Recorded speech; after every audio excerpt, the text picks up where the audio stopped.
স্ত্রী বিএলও, তারই বাড়ি বাড়ি গিয়ে ভোটারদের কাছে পৌঁছে দেবার কথা এসআইআর এর ফর্ম, কিন্তু তিনি না গিয়ে তার স্বামী, যিনি এলাকায় তৃণমূল নেতা বলে পরিচিত, বাড়ি বাড়ি পৌঁছে যাচ্ছেন ফর্ম নিয়ে। ফলে পক্ষপাতিত্বের অভিযোগ উঠেছে এই বেআইনি কাজ ঘিরে।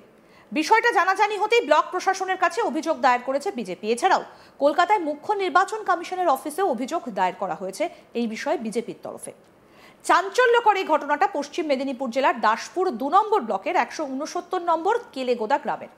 অভিযোগ, ১৬৯ নম্বর কেলেগোদা গ্রামের পূর্ব বুথের বিএলও ঋতুপর্ণা মানিক হাজরার তার পরিবর্তে তার স্বামী তৃণমূল নেতা অসীম হাজরা এসআইআর এর ফর্ম বিলি করছেন। বিষয়টা জানাজানি হতেই ব্লক প্রশাসনের কাছে অভিযোগ দায়ের করেছে বিজেপি। এছাড়াও কলকাতায় মুখ্য নির্বাচন কমিশনের অফিসেও অভিযোগ দায়ের করা হয়েছে এই বিষয়ে বিজেপির তরফে। কি বলছেন ঘাটাল বিজেপির সাংগঠনিক জেলার সহসভাপতি অমূল্য মাইতি, শুনবো। দাসপুর বিধানসভার ১৬৯ নম্বর বুথে রিনা রানী হাজরা ওখানকার বিএলও। তো রিনা রানী হাজরা নিজে আজকে এনুমারেশন ফর্ম বাড়ি বাড়ি বিলি না করে তার স্বামী শাসক দলের বড় নেতা অসীম হাজরাকে দিয়ে বাড়ি বাড়ি ফর্ম বিতরণ করছিল। এই অভিযোগ আমাদের কাছে আসে এবং তার একটি লাইভ ভিডিও আমি পাই। এই লাইভ ভিডিও পাওয়ার পর আমি আমাদের সম্মানীয় চিফ ইলেকট্রাল অফিসার মনোজ আগরওয়ালজিকে তার হোয়াটসঅ্যাপে কমপ্লেন করি। তারপরে আমি আমাদের দলের পক্ষ থেকে ঘাটাল সাংগঠনিক জেলার পক্ষ থেকে লিখিতভাবে অভিযোগ করি এবং আমাদের সম্মানীয় বিরোধী দলনেতা শুভেন্দু অধিকারীকে অভিযোগ জানাই এবং আমাদের দলের যিনি দায়িত্বপ্রাপ্ত শিশির বাজুরিয়াকেও জানাই। তারপরে আমি ইআরওর সঙ্গে যোগাযোগ করার চেষ্টা করি, বিডিও দাসপুর 2 এর সঙ্গে যোগাযোগ করার চেষ্টা করি, কিন্তু ওনাদেরকে সময় মতো ফোনে পাওয়া যায় না। ওনারা পরে ঘুরে অবশ্যই আমাদের চিফ ইলেকট্রাল অফিসারের কাছ থেকে অভিযোগ আসার পর তারপর আমাকে ফোন করেছিলেন। ওনারা এই যে কাজটা করেছে রিনা রানী হাজরা রিনা মানিক হাজরা, এটা খুব জঘন্য কাজ। এই কাজ উনি করতে পারেন না। এটা সম্পূর্ণ আমাদের নির্বাচন কমিশনের বিধিকে লঙ্ঘন করে উনি এই কাজটা করেছেন। আমরা চিফ ইলেকট্রাল অফিসার এবং আমি বিডিওর কাছে ইআরওর কাছে ওনার বিরুদ্ধে দৃষ্টান্তমূলক শাস্তি আমি দাবি জানিয়েছি। এই বিষয়ে ঘাটাল সাংগঠনিক জেলা তৃণমূল সভাপতি অজিত মাইতি বলছেন, কোন বুথে কে বিএলও হবেন তা ঠিক করেছে নির্বাচন কমিশন। বিষয়টা নির্বাচন কমিশন দেখবে। কি বলছেন অজিত মাইতি, এবার সেটা শুনবো। বিজেপি অভিযোগ পার্টি অভিযোগ করবে, কাজে নেই, কর্মে নেই, পাড়ায় নেই, বুথে ঘোরার নেই, কিচ্ছু নেই, কোথাও একটা লক্ষ্য করে করতে পারে। তবে এই ব্যাপারে আমাদের কোনো ইনভলভেশন নেই। দেখুন, কোন বুথে ১৬৯ নম্বর বুথে না ১৬৮ নম্বর বুথে কোথায় কোন বিএলও অসুবিধে করবেন সেটার জন্য নির্বাচন কমিশন আছে, তারা সিদ্ধান্ত নেবেন। কোনো বিএলও আমরা ঠিক করিনি, ঠিক করেছেন নির্বাচন কমিশন, এই আরও এই পর্যায়ের মানুষেরা। ইলেকটরেট যে অফিসার তিনি করেছেন, ভারতবর্ষের নির্বাচন কমিশন করেছেন, এটা তাদের রেসপন্সিবিলিটি। তাই যদি কোনো বিএলও কোনো অন্যরকম কাজ করেন সেটা তারা বুঝবেন। উনি আমাদের সঙ্গে কোনো যোগাযোগও নেই, আমরা ওনার ব্যাপারে কোনো ইনভলভেশনও নেই। আমাদের পার্টির লোকেদেরও আমি দাসপুর 2 এর ওই সংশ্লিষ্ট পুলিশ স্টেশনে বলে দিয়েছি অলরেডি, আমরা আমাদের কাজটা ভালো করে করবো, ব্যাস, দ্যাটস মাচ। অভিযোগ পেয়ে নড়ে চড়ে বসেছে প্রশাসন। দাসপুর 2 নম্বর ব্লকের বিডিও প্রবীর কুমার শীত এবং ইআরও অতনু দাসের সঙ্গে যোগাযোগ করা হলে ক্যামেরার সামনে তারা কিছু বলেননি। তবে তারা জানিয়েছেন অভিযোগ পেলে ওই বিএলওকে শোকজ করা হবে এবং ওই বিএলওকে শোকজ করা হয়েছে বলেও জানিয়েছেন তিনি। আমাদের প্রতিনিধি শাহজাহান আলী কি প্রতিবেদন তুলে ধরেছেন, শুনবো এবার। এসআইআর এর কাজ শুরু হতেই রাজনৈতিক দলের মধ্যে বিভিন্ন রকম চাপানোতর এবং একে অপরের বিরুদ্ধে নানা পক্ষপাতিত্বর অভিযোগ তোলা বা তা নিয়ে রাজনীতি করা কিন্তু শুরু হয়েছে।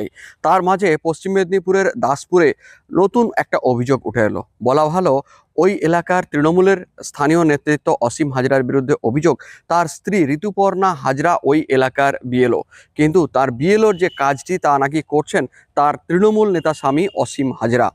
স্থানীয় মানুষদের কাছে অভিযোগ পাওয়ার পর সেখানে ছুটে গিয়েছিলেন বিভিন্ন আধিকারিকরা, তারা বিষয়টি খতিয়ে দেখার কাজটা শুরু করেছেন। জানা গিয়েছে দাসপুর 2 ব্লকে সবকিছু প্রথম দিন থেকেই মসৃণভাবে চলছিল। এই বিএলওর যে এসআইআর এর ফর্ম বিলির কাজ সেটা সঠিকভাবেই চলছিল, কিন্তু হঠাৎ করে ওই এলাকার তৃণমূলের নেতা অর্থাৎ দাসপুরের ১৬৯ নম্বর কেলেগোদা এলাকার যে বিএলও, তার নাম হচ্ছে ঋতুপর্ণা হাজরা, তার যে কাজ, তার কাজ নাকি করছেন তার স্বামী বিভিন্ন জায়গায়, অর্থাৎ যে ফর্ম বিলির কাজ তার তৃণমূল নেতা স্বামী নাকি সেই ফর্ম বিলি করছেন। আর এটা নিয়েই রীতিমতো তরজা শুরু হয়ে যায় শাসক দলের পক্ষ থেকে।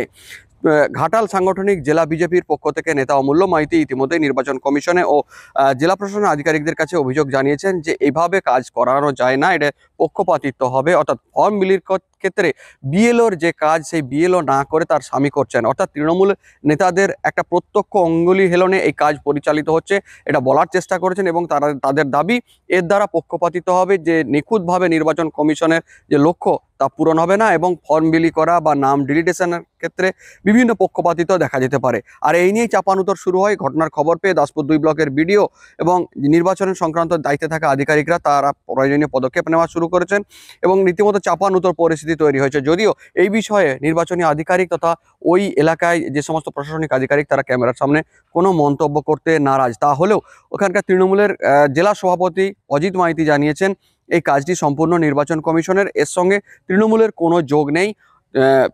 বিজেপির পক্ষ থেকে যে তারা অভিযোগ করা পার্টি তারা অভিযোগ করবেন, এর সঙ্গে কোনোভাবেই সম্পর্কিত নয় তৃণমূলের নেতাকর্মীরা। তাদের জানিয়ে দেওয়া হয়েছে বিএলওদের কাজে কোনোভাবেই হস্তক্ষেপ চলবে না এবং তাই বলা হয়েছে। ফলে কারা কি করেছে সে বিষয়ে নির্বাচন কমিশন থেকে, অর্থাৎ তিনি সদুত্তর এড়িয়ে গেছেন। তা হলেও পশ্চিম মেদিনীপুর জেলা জুড়ে এরকম অভিযোগ বেশ কয়েকটি জায়গাতেই পাওয়া গিয়েছে এবং নির্বাচন কমিশনের পক্ষ থেকে জেলা শাসক থেকে আধিকারিকরা তা খতিয়ে দেখা শুরু করেছেন। ইতিমধ্যেই পশ্চিম মেদিনীপুরের জেলা শাসক যিনি বিজিন কৃষ্ণ জানিয়ে দিয়েছেন সাংবাদিক সম্মেলন করে, পশ্চিম মেদিনীপুরে 40 লক্ষের কিছু বেশি ভোটার রয়েছেন যাদের বাড়িতে বাড়িতে এই ফর্ম দেওয়ার কাজ মসৃণভাবে চলছে। কোথাও তেমন কোনো রকম অপ্রীতিকর ঘটনা বা বাধার মুখে পড়তে হয়নি। সেই সাথে সাথে তার দাবি আগামী 1 মাস অর্থাৎ ডিসেম্বরের নির্ধারিত যে সময় তাদের প্রশাসনের পক্ষ থেকে দেওয়া হয়েছে সেই সময় পর্যন্ত কোনোভাবে কোনো ভোটারকে ডকুমেন্টেশনের প্রয়োজন নেই। অর্থাৎ বিএলওরা যে ফর্ম দিয়ে যাবেন সেই ফর্ম তারা গ্রহণ করবেন, পূরণ করবেন, পরে এই 1 মাসের নির্দিষ্ট সময়ের মধ্যে ফর্মটা তারা বিএলওকে হ্যান্ড ওভার করবেন।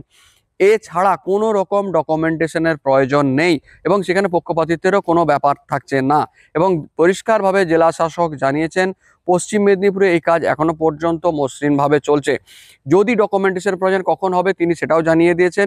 1 মাস ধরে এই কাজ ফর্ম গ্রহণ করার পর ম্যাপিং শুরু হবে, অর্থাৎ প্রত্যেকটা ফর্ম ভেরিফিকেশন হবে। সেই ভেরিফিকেশন পর্ব পার করে শেষে যার ফর্মে মনে হবে উপযুক্ত নথির মধ্যে কোনো গন্ডগোল আছে, অর্থাৎ যে তথ্য তিনি দিয়েছেন সেই তথ্যের মধ্যে কোনো গন্ডগোল আছে, তখন তাকে নোটিশ করে তার ডকুমেন্টস চাওয়া হবে। তার আগে কোনো রকম ডকুমেন্টস চাওয়া হবে না বা সকলকেই ডকুমেন্টস চাওয়া হবে এমনও নয়। পশ্চিম মেদিনীপুরের মেদিনীপুর শহর সংলগ্ন বাংলাদেশিদের পাড়া, যেটাকে খাসপাড়া বলা হয়, বিভিন্ন নামে পরিচিত। কেউ বলছেন হঠাৎ পাড়া, কেউ বলছেন খাসপাড়া, তার কারণ হঠাৎ করে তৈরি করা হয়েছিল ওই পাড়া। সেই প্রায় 25 থেকে 30 বছর ধরে তৈরি হওয়া এই পাড়ার মধ্যে যারা রয়েছেন তারা বেশিরভাগই বাংলাদেশি হিন্দু, তারা ফাঁপড়ে পড়েছেন এবং তাদেরকে শরণার্থী হিসাবে আশ্রয় দেওয়ার উদ্যোগ নিয়েছে বিজেপি। অন্যদিকে তৃণমূলের পক্ষ থেকে বিজেপির এই প্ররোচনায় পা না দিয়ে তৃণমূলের পক্ষ থেকে বলা হয়েছে এনুমারেশন ফর্ম, যা শাসক দল বা বর্তমান রাজ্য সরকার নির্বাচন কমিশন নির্দেশ দিচ্ছে সেই ফর্ম ধরে তাদের এগোনো উচিত। তবে তারা রীতিমতো সংশয়। ছোটোখাটো 2-1টি এরকম সমস্যা ছাড়া কোথাও কোনো সমস্যা নেই। তবে তা হলেও পশ্চিম মেদিনীপুরের দাসপুরে তৃণমূলের নেতা তার স্ত্রী বিএলওর যে কাজ তা করছেন এই অভিযোগ পাওয়ার পরে প্রশাসন নড়ে বসেছে। ভিডিও শোকজ করেছেন ইতিমধ্যেই ওই বিএলওকে, এখনও সদুত্তর দেননি। তবে এতে কি সিদ্ধান্ত নেওয়া হলো সে বিষয়ে অবশ্য প্রশাসনিক আধিকারিকরা কোনো মন্তব্য করতে চাননি। আরও আপডেট পেতে দেখতে থাকুন আজ তাক বাংলা। সাবস্ক্রাইব করুন, নোটিফিকেশন পেতে বেল বাটন অপশন প্রেস করুন, হোয়াটসঅ্যাপও ফলো করুন আজ তাক বাংলা।